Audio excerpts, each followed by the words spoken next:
tubuhnya gitu ya, nah, kesetanan gitu ya. Nah ternyata ada lagi nih penyakit kita nih Pak Teguh, yang tadi kan ketika kita itu sedang berpuasa nih, tapi kita tidak mampu nih apa tuh namanya tuh ya, menjaga hawa nafsu kita misalnya kan, misalnya menjaga hawa nafsu masalah makanan lah gitu kan. Kan itu ada istilah itu dalam hadis itu, bahkan di dalam ayat itu telah disebutkan sesungguhnya mubazir itu kan teman-teman setan. Nah sementara mubazir itu sudah disebutkan teman gitu kan, teman setan.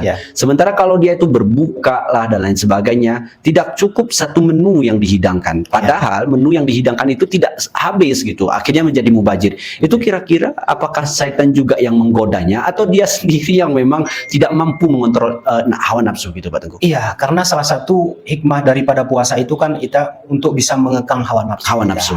Nah, ini kalau kita lihat seperti ini hanya sebenarnya nafsunya saja. Nafsunya saja. Artinya kalau sebelum dia berbuka puasa, kalau dia melihat makanan-makanan itu ada pemikirannya bagaimana semua harus dibeli. Tapi pada prinsipnya setelah dia berbuka puasa, itu kadang-kadang makanan itu tidak habis, tidak dihabisin makan. Inilah mungkin di dalam puasa ini harus betul-betul kita artinya kita bisa mendidik nafsu kita untuk bisa mengontrol supaya jangan semua diperturutkan hawa nafsu kita. Betul. Kita harus mengevaluasi, kita harus melihat apakah makanan yang kita beli itu mampu kita makan ataupun apakah tidak mubazir. Kalau dari pengalaman kita itu mubazir, maka kewajiban kita supaya jangan kena ayat itu tadi, al-mubaziru kanu ihwanus syaitan. Berteman dengan setan. Karena prinsip setan itu yang mubazir gitu ya, yang tidak artinya boros gitu ya. Boros. Tentunya dengan pas puasa Ramadan inilah kita bagaimana melatih karena kita bisa menahan lapar dan dahaga yang sudah lama bisa kita tahan dari sejak terbit fajar hingga tenggelam matahari bisa kita tahan. Kenapa kita tidak bisa tahan nafsu yang memang nafsu itu melampaui ketentuan yang sudah ditentukan? Berarti itu bukan salah setan itu, atau salah setan juga, atau gimana tuh Pak Teguh? Tadi kan kita sudah bercerita bahwa setan itu di dalam bulan itu dibelenggu. Artinya tinggal kita bagaimana mengendalikan supaya setan itu tidak dominasi di kita. Tidak berdominasi di kita. Sehingga kita berupaya apa yang kita laksanakan itu kita kepinginnya contohnya misalnya bukaan tadi.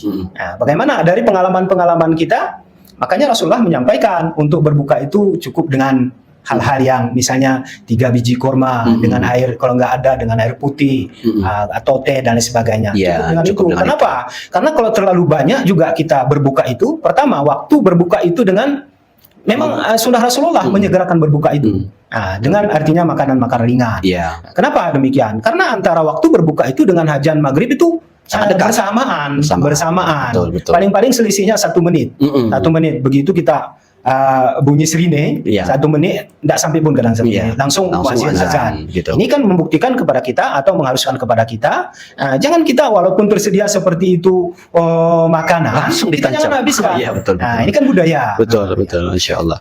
Oke, lain Pak Teguh, kira-kira nih selain yang tadi disampaikan mungkin ada lagi nih. Ada. Di dalam bulan Ramadan itu Allah menjadikan satu malam itu yang namanya malam Lailatul Qadar. Masya Allah. Malam Lailatul Qadar. Malam Lailatul Qadar ini yang menurut ayat itu malam itu lebih baik daripada 1000 bulan. Berarti kalau 1000 bulan itu kita jumlahkan dalam artian satu malam itu berkisar sekitar 83 tahun. Dan inilah mungkin salah satu hikmahnya mengapa Allah menjadikan di bulan Ramadan itu ada satu malam Lailatul Qadar. Ini karena beda. Umur umat sekarang dengan umur umat terdahulu itu sangat beda sekali. Kalau umur umat sekarang kan itu rata-rata 60 sampai 70 lah ya. Itu kalau ada pun lebih dari situ udah bonus. Tapi kalau kita lihat umat-umat zaman dahulu kan sampai ratusan, ribuan.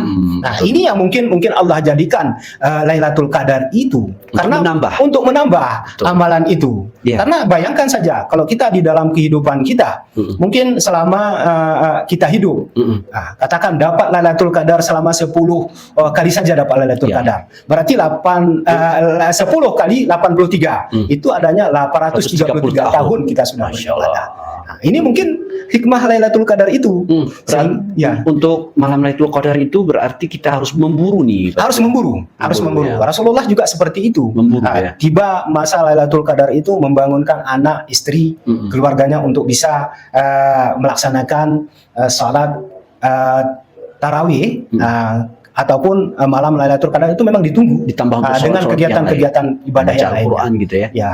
Masya Allah. Berarti malam Lailatul Qadar itu jangan sempat ditinggalkan. Jangan sempat ditinggalkan. Berarti 1000 bulan atau sama dengan 83 tahun itu memang harus kita buru, sahabat Qiyas yang dirahmati oleh Allah Ta'ala. Artinya kalau orang yang sudah tahu memang keutamaan daripada Ramadan itu ada satu malam Lailatul Qadar, jangan disia-siakan gitu Pak Teguh ya. Dan disia-siakan. Terus gini Pak Teguh nih, malam Lailatul Qadar itu sebenarnya kapan sih? Ya, kalau menurut hadis-hadis yang kita baca, itu terjadinya Lailatul Qadar itu pada malam-malam ganjil di ke-10 akhir Ramadan. Nah, itu yang kita pahami hadisnya. Ya, dari malam 21 sampai dengan malam 30 atau malam 29, malam terakhir. Tapi kalau kita memang kepingin dapat, saya pikir ini kita tidak harus mencari malam-malam ganjil itu. Sebaiknya setiap malam. Mulai dari malam yang 10 terakhir itu kita persiapkan diri. Kita tidak harus melihat apakah malam ini malam genap atau ini malam ini ganjil. Kalau kita mau betul-betul mempersiapkan diri untuk bisa mendapatkan Lailatul Qadar. Walaupun sebagaimana disampaikan hadis tadi di malam-malam ganjil, dan malam ganjil pun kita tidak tahu itu malam. Tapi tidak tertutup kemungkinan juga di malam genap gitu ya. Karena kadang-kadang gini nih sahabat Qiyas nih ya. Misalnya nih Muhammadiyah duluan puasa. Gitu kan? Muhammadiyah duluan puasa. Habis itu NU setelah itu. Atau NU-nya dulu puasa. Habis itu Muhammadiyah. Takut kita, ini malam ke-21 nih. Tapi kalau Muhammadiyah ini masih malam genap gitu kan. Artinya berarti untuk mendapatkan itu berarti kita harus mulai dari malam 20-nya langsung atau 21 kita isi Ramadan kita itu dengan penuh amal soleh kita. Apa saja kira-kira amal soleh yang bisa kita tingkatkan tuh Pak Teguh? Iya, di dalam Ramadan itu kan dianjurkan di samping kita meningkatkan salat-salat malam, salat tarawih, salat malam itu kita bisa juga tadarus, zikir, istighfar gitu ya, istighfar dan lain sebagainya. Artinya kegiatan-kegiatan itu yang sesuai dengan kemampuan kita. Allah juga tidak memberatkan. Hanya begini, kenapa saya sampaikan seperti itu? Kan banyak kebiasaan-kebiasaan jamaah kita. Dia untuk melaksanakan tadarus itu mulai dari dari sore sampai nanti akan berbuka, akan sahur. Tapi kadang-kadang ini yang menyebabkan daya tubuh mereka tidak akan bisa menerima hal-hal seperti itu. Kenapa? Karena kalau sudah bergadang semalam suntuk, itu dia akan siangnya tertidur saja kerjanya. Bahkan yang sangat memprihatinkan, gara-gara dia tadarus dari sore sampai malam, salat subuhnya tidak dikerjakan, salat zuhur tidak dilaksanakan, salat asar tidak dilaksanakan. Baru bangun kadang-kadang sudah jam 10. Akan berbuka. Betul. Sudah berbuka. Dia akan bangun. Ini kan menyebabkan artinya pahalanya tidak akan maksimal lagi. Kita dapat. Kita melaksanakan yang sunat, meninggalkan yang wajib. Wajib itu kan merupakan, salat itu kan merupakan kewajiban. Kadang-kadang kita antara yang sunat dengan wajib itu kadang-kadang kita tidak perhatikan. Seharusnya kita harus mengutamakan yang wajib. Walaupun ada anjuran untuk tadarus, untuk belajar, untuk salat malam, tapi kita harus perhatikan juga dengan kehidupan yang wajib. Artinya yang wajib itu yang harus pokok yang harus kita laksanakan. Sahabat Qiyas yang dirahmati oleh Allah, ini memang luar biasa nih pas malam Lailatul Qadar. Itu memang keutamaan Ramadan ya. Keutamaan Ramadan berikutnya yang tadi disampaikan oleh Bapak Tengku Ihsan Fahri yang sangat luar biasa. Artinya kita harus memburu nih. Kalau kita dapat pas malam itu dengan malam Lailatul Qadar, berarti kita sudah seakan-akan nih beramal selama 83 tahun. Umur kita pun mungkin nggak sampai Teguh ya. Nah, jadi kalau tadi diasumsikan kalau kita berumur misalnya lah dari balik kita itu ada 10 atau 15 tahun, kalikan saja kalau kita terus-menerus dapatkan malam Lailatul Qadar. Takutnya kita cuma bisa nengkor bahasa kita nih ya. Mulai malam Lailatul Qadar nengkor ya, kita nggak ada sedikit pun amal, itu yang sangat disayangkan. Yang lain Pak Teguh ada? Kemudian juga keutamaan di bulan Ramadan ini, Allah akan mengampuni dosa-dosa orang yang melaksanakan puasa Ramadan itu sendiri. Artinya man shoma ramadana imanan wa ihtisaban ghufira lahu ma taqaddama min dzambi. Ini disampaikan di dalam hadis. Barang siapa yang melaksanakan puasa Ramadan itu dengan keimanan dan keikhlasan, maka Allah akan mengampuni dosa-dosanya setahun yang kebelakang. Itu dosa yang diampuni itu dosa bagaimana tuh? Dosa kecil. Kalau besar? Kalau dosa besar, syirik dan sebagainya itu tidak. Oh tidak gitu. Oh, sahabat kias bukan dosa besarnya nih. Jadi dosa besar itu kan banyak tuh, ada syirik, durhaka kepada orang tua. Nah, itu ya berarti itu caranya gimana tuh Pak Tengku? Supaya diampuni. Yang dosa besar tuh. Kalau melaksanakan dosa besar harus taubat. Taubat. Nah, taubat itu artinya kan ada 3 rukun taubat itu. Ya. Menyadari kesalahan itu, berjanji tidak mengulangi lagi, mengakui kesalahan itu, dan berjanji tidak akan mengulangi kesalahan-kesalahan itu. Ya. Nah, itu artinya sebagaimana yang saya sampaikan tadi, wasyari'u ila maghfirati. Allah membuka di dalam Ramadan ini malam maghfirah, malam ampunan Allah. Maka raihlah malam ampunan itu pertama dengan bertaubat kepada Allah, menyadari segala kesalahan kita yang sudah kita selama ini lakukan. Dan kalau kita udah tahu kesalahan kita, jangan lagi mengulangi kesalahan yang sama untuk tahun-tahun berikutnya. Itu yang pertama. Yang kedua, supaya kita dapat maghfirahnya Allah Subhanahu wa taala, kita harus melaksanakan artinya ibadah-ibadah kepada Allah Subhanahu wa taala. Memperbanyak ibadah. Betul. Kemudian yang ketiganya yang bisa kita lakukan, kita bersabar terhadap apa yang Allah berikan kepada kita. Artinya apapun yang diberikan Allah itu harus kita terima. Kenapa? Karena Allah sudah tahu kadar apa yang akan diberikan kepada kita. Kita menganggap orang kaya senang. Kita menganggap orang punya jabatan senang. Pada hakikatnya itu sudah ada di Allah. Allah sudah mengatur. Nah, makanya Allah belum berikan kekayaan atau jabatan kepada kita karena mungkin kita belum mampu untuk memikul amanah itu. Betul. Memikul amanah itu. Nah, jadi sahabat kias yang dirahmati oleh Allah Taala, Ramadan juga disebutkan tadi ini bulan yang penuh dengan ampunan. Man shoma ramadana imanan wa ihtisaban ghufira lahu ma taqaddama min zambi. Masya Allah nih Pak Tengku Ihsan Fahri yang sangat luar biasa menyampaikan keutamaan Ramadan nih. Nah, lain Pak Tengku ada? Iya, kalau kita runut-runut memang masih banyak sekali. Banyak sekali Pak Anwar.